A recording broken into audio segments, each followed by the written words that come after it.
Hello fans, welcome to Collision Class History. Yeah! Yeah! Y'all like history? Y'all like Algeria? You're in the right place.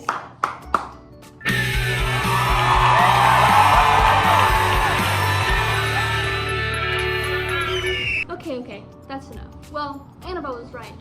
Today on Collision Class, we will be going over the Algerian War. Our story begins in Algeria, and if you don't know where that is, I'll give you a hint. Not in France anymore. I'm to that. In 1830, Algeria was taken over by the French. Algerian settlers, who were mostly Muslim, were forced to assimilate with French colonizers by adopting their language, religion, and practices. However, there were some Algerian forces that really leaned into this assimilation. Assimilationists voluntarily adopted French practices in order to get ahead. This became a nationalist movement, and people who felt this way wanted to permanently create a union with France under the condition that they would be considered Frenchmen as well. But for most part of the population, this was not the case. They called those French colonizers colons, like the literal thing that poops goes through in your body. That colon. How would you feel? You see, Algeria is a deeply religious place, with 90% of the population being Muslim, who were unwilling to budge from this religion. So, this forced assimilation was not accepted by most Muslims. Religious leaders began to publicly oppose French colonization, giving people more of a drive to fight back. Muslims were getting discriminated against at every turn. The French ruled the economy and gave jobs to Frenchmen rather than Muslims, and also they were just plain racist towards Muslims.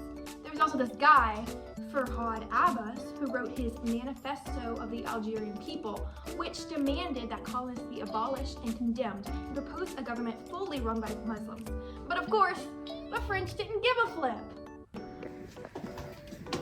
Guess I'm not like the French. Given this, they decided to fight back. At first it was pretty peaceful, their main tactic being distributing propaganda and banners. But these banners were taken down, angering Muslim advocates even more. Riots began to take place in the wake of the French retaliation, and it ultimately led to the death of thousands of Muslims. And of course, the US was not helping. US President Woodrow Wilson released a statement that the US would work to investigate all colonial claims. So the people who were being oppressed in Algeria were like, heck yeah, we're about to be backed up by the US. And do you know what the US did to help? Jack! Nothing! You just can't trust Wilson's, can ya? Wait, who? Did you write this? After seeing all this violence play out, the French were like, maybe we should do something about this. You know, because it was kind of following the pattern of the start of every war ever. Another one. So do you want to know what they did to solve this little problem? What did they do? I'll tell you what they did. They were like, okay, we're gonna give them the right to vote. But they only get 50% of the vote. Hey, remember earlier when we said that Algeria was 90% Muslim? Yeah. So, needless to say, a war started. Another one. This was a guerrilla war. And boy, neither side was holding back. Torture, random ambushes. It's crazy stuff. The FLN were a group of radical Muslims that really weren't playing. Okay, so they're the ones who threw the big party. And by party, I mean war. Yeah, they were the ones hiring the planners, mixologists, and entertainment. That's why we have different theaters of war. The FLN was in no means fighting back in an organized way. Most of their soldiers were peasants, and since they were basically some randos, they had no access to any kind of professional weapons, large arsenals, or aircrafts. They also couldn't get any support from any major countries, though they were backed by other North African countries like Tunisia and Morocco. The French, on the other hand, really had an advantage over the FLN. Their main strategy? Helicopters.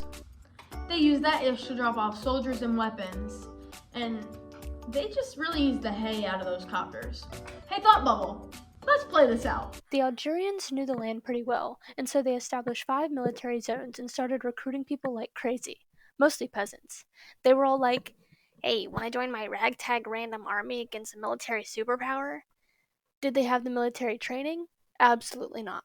Weapons? Sorta. Drive? Oh yeah.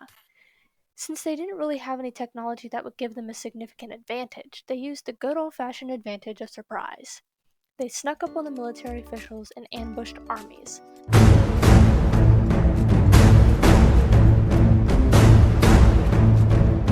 All this attacking made the French angry, though. In return, French soldiers raided Algerian villages, killing anyone and anything, mostly to prove a point. Under all of this, the FLN had one thing that united them and drove them to ultimately achieving independence: their faith. A lot of violence was able to be justified under the premise that they were doing these things for God. So morally, Muslims didn't have a lot of concerns about the violence they caused against the French, allowing them to stand on business. When it came to violence on the French side, there was a lot of division because Frenchmen strongly opposed the war because of the violence they caused to people who were on paper defenseless. So eventually the French gave in and Algeria was able to become independent. All's good, right? People who are now leading the country were kind of, how do I put this, absolutely clueless. They didn't know economics or any of that boring diplomatic stuff that goes into it, so it collapsed. Who stepped in? Remember our friends, the FLN? They came in, but they weren't too much better at it. Algeria's main export was oil, which, as I'm sure you know, brings the moolah. That is, if you know how to run it and pick it up where someone left off. They didn't know how to run it, by the way, but they eventually figured it out. They ended up nationalizing their oil and agriculture, but then became mostly private businesses in the 80s. The economy was in shambles for a little while after the war. Oh, and also something I forgot to mention were the purges that were going on after the war. Many people, like our guy Farhad Abbas, were just because people felt like going around and killing people. So Algeria eventually shifted into a socialist state, and you know socialist states. They love giving everyone as much political voice as they can, right? So, of course, there was one political party that prosecuted all opposition. It was be a part of the FLN or die. After the war, there was mass displacement because the colonists took over homes during the war. Welcome to Mystery Document. Today I'm gonna try to guess who said the thing. The really important thing. As a settler colony with an internal system of apartheid administered under the fiction that it was part of metropolitan France and endowed with a powerful colonial lobby that virtually determined the course of French politics with respect to its internal affairs, it experienced insurrection in 1954 on the part of its Muslim population. And unlike neighboring Morocco and Tunisia, where moderate Arab leaders emerged with whom France could initially negotiate new arrangements short of full independence, the Algerian rebels were radicals who made total demands. Nelson Mandela.